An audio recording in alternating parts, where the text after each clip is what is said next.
Hey, it's Katie. Thanks for being here. So today I'm going to be doing a first impression and review on the Dermacol Film Studio Barbendov Prague makeup cover. So this is a foundation that, well, what sets it apart is that it has 50% pigment in the foundation. So the average amount of pigment in a foundation is anywhere from like 10 to 20, 25, something like this. So this is way more than the average. So it's supposed to cover pretty much anything. So we shall see. I saw this reviewed on Tati the Glam Life Guru's channel and Thalia's channel, maybe in one other one, but it really intrigued me. Their reviews were completely different from each other. So I was really intrigued to see, what kind of skin this worked best for.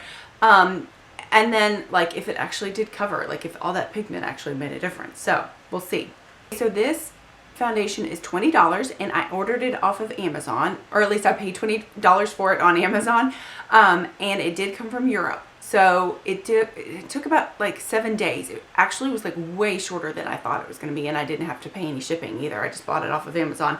I'm trying to see how much is actually in the package, and it says 30 grams, and I'm actually not sure how many ounces 30 grams are. I might have to look that up, and if I find it out, I'll put it in the description box. Okay, so the claims for this makeup are that it is a unique creamy consistency containing 50% pigment, hides uneven skin color and blemishes, smooths skin, and gives a velvety matte appearance. Dermacol makeup cover provides the skin with intense protection against UV radiation, SPF 30. As well as against harmful effects of the environment, it can be used on the entire face and body for color correction, lightening, or darkening skin tones, or for professional makeup applications such as photography, modeling, and special occasions.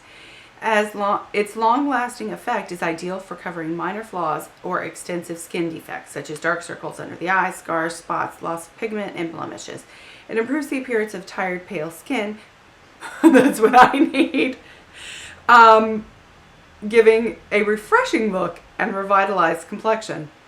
That's a lot of claims. We'll see. Okay, applied over a base cream. It can be combined with other makeup products from the Dermacol range. Dermacol makeup cover is water resistant and has been dermatologically tested.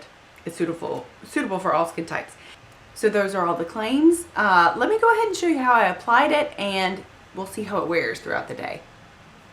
So as soon as I decided to film a review on a full coverage foundation, my skin was like, well, I'll give you something to cover up, and like totally, it's not like acne, it's like just irritation.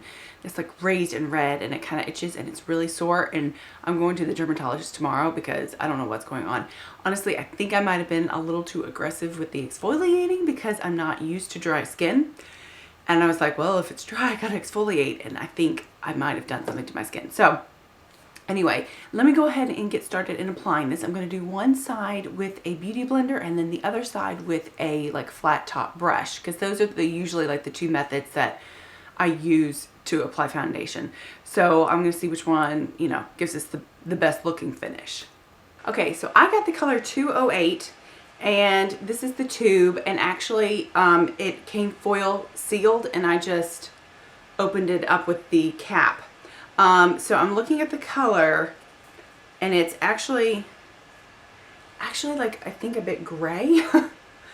Ooh, it's thick, man. Okay, so a little of this will go a long, long way, I'm assuming. Wow, that's really thick. Let me give you a close up. So it kind of looks like I just put a whole bunch of concealer on my hand. Like, that is no joke. Okay, let's try this out. Okay, so I don't have any primer on. I wanted to like see how this did on its own first, and plus not everybody could use the same primer as I do, so I'm just gonna like not give it any help and just see how this applies. So I have put the foundation on my beauty blender, and now I'm just gonna go in and tap this. Whoa. Might have put a little much. Holy crap. Okay, so this is like just a barely damp beauty blender as well.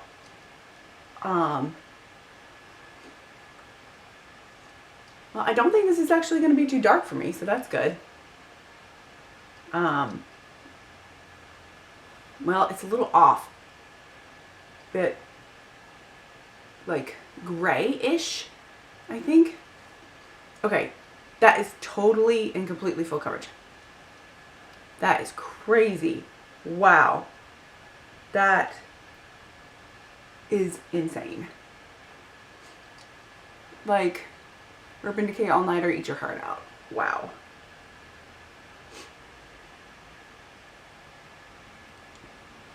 Okay, I could probably share that out just a little bit actually, but let's see, I've still just got a bit left on my sponge. I'm gonna work up here on my forehead. Just that little bit left over got rid of like any redness whatsoever. It has like a floral scent. I mean, it's not light either. It has a fairly strong floral scent. Okay, so I'm still tapping just because I want to press it in because it is so full coverage. I definitely don't want it like sitting on the top of my skin. All right, so that is the sponge side. And actually, now that I've covered up my neck, that looks better. I just went down a little bit on my jaw. Okay, so that is like, still see just a tiny bit of redness. But really, overall, not bad at all. Okay, I'm gonna go in with the brush now. Now for this side, and I actually just dotted it on because I think I went in too hard with the amount that I had on the sponge. So I'm gonna go, I just dotted it around and I'm gonna go in with a flat top brush here. And, ooh, a little goes a long way. But it's actually blending out like super easily. Like it feels kind of thick when it comes out, like it's heavy. But then when you start moving it around, it moves around really easily. Let's see. Gets rid of any redness whatsoever, that's for sure. And that could just be like the shade, like the tone of the shade that I have. Could just be that. But it actually doesn't feel bad on the skin at all. I would say it's a satin finish as opposed to a radiant or matte. It's not really either or. So I'd say it's somewhere in between. And actually the side, I don't know if you guys can see this, but from where I'm sitting, the side that I applied with the Beauty Blender is actually more natural looking, I believe, than the brush. I can see my pores a bit more on the side where I used the brush. I feel like they're a bit more noticeable than the side with the Beauty Blender, and I also feel like, oddly, the side with the Beauty Blender is a bit more matte, which is usually the opposite. Yeah, and I can actually see some streaking from the brush as well. So I think I'm going to go ahead and fix the rest of this and just make my face look the same on both sides. And yeah, I'll just finish up my makeup. And then I'll check back in a little bit. Okay, so this is the finished product. And I also put powder on top, the RCMA No Color Powder. And I did bake around my nose. And I did use a setting spray. So all, you know, full disclosure. And then I put on blush, bronzer, and highlight, and I did not contour because of all this irritation over here. I just thought it would mess it up too bad. Now I did have to use additional concealer on some of the spots over here. They still looked kind of gray underneath. The redness was completely gone, but you could still see like darkness. So I did have to use an additional concealer on top of that. And then I just set everything, let's see what else. Oh, it's 11:35-ish. So I will check back in soon and let you know how it's holding up. Okay, so it's 8:30 now, and I've had this on for 9 hours. And I haven't blotted my face. I haven't applied powder or anything. So I haven't touched my face at all in 9 hours. And I am starting to look pretty dang shiny, but for 9 hours and no touch-ups, I think that this is pretty amazing. So like around my nose, it's starting to look really, really shiny. And then my forehead right here, especially in between my eyebrows, you can see the oil like starting to push through. It is starting to break up right here, like around my nose some. And then in my smile lines. Let me zoom in so I can show you. So you can see where it's starting to like break down around my nose and go patchy. And then my smile lines don't look any worse, but I've got this spot like right over here where it was like a little blemish or irritation or something, and it's worn off of that. And then over here, it's same thing on this side. And then in the center, I don't know if you can see, but it just looks like it's starting to just look really oily and slick. And like you can see the foundation sitting up on top of my skin, which is, you know, like super unattractive. But again, this is 9 hours, so I feel like it's actually done really, really well for me for 9 hours.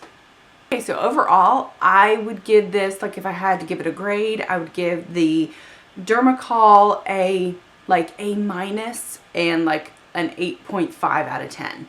I feel like it covered really well, but at the same time I had to add additional concealer, which given, you know, all the promises of this, I would have expected to just have been able to use this. You know, 50% pigment as opposed to, you know, 15% sounds like a huge difference, but I still wasn't able to cover everything. So I'm not sure, you know, if they say you could cover, you know, tattoos and all this other stuff. I'm not so sure about that. But the finish was actually really, really nice for being so high coverage. When I had it on, I didn't feel like I had it on, and I don't feel like it looked cakey or thick when I had it on. I didn't feel like I looked like heavily made up. I did look at it in daylight and I felt like it looked fine. I mean, you could tell I was wearing makeup obviously, but like other than that, it looked like nice makeup. It did not oxidize, which is another thing. On me, I did not notice any oxidization. It stayed the same color that it was when I put it on till like right now. The only thing was that it did wear off in certain areas, but then again, I didn't blot or anything. So maybe if I had blotted my face halfway through the day, it wouldn't have gotten quite so oily and it wouldn't have broken down as badly. I don't know. So it's not perfect, but at the same time, it's really, really good. Another thing I tend toward the end of the day, when my skin starts to dry out through the end of the day, I get to look like when I smile, it can look crepey on my cheekbones. This did not do that. I did not notice it looking any drier as the day went on. It held up really, really well. It had a beautiful finish, and it was just a little disappointing that it did not cover everything, basically. So those were my, you know, main criticisms of it, that it did not cover everything. So that's it for my review. I'm gonna go make myself some tea or maybe some wine. It's about that time. Anyway, hope you guys have a great day or night or whatever, and I'll see you later. Bye.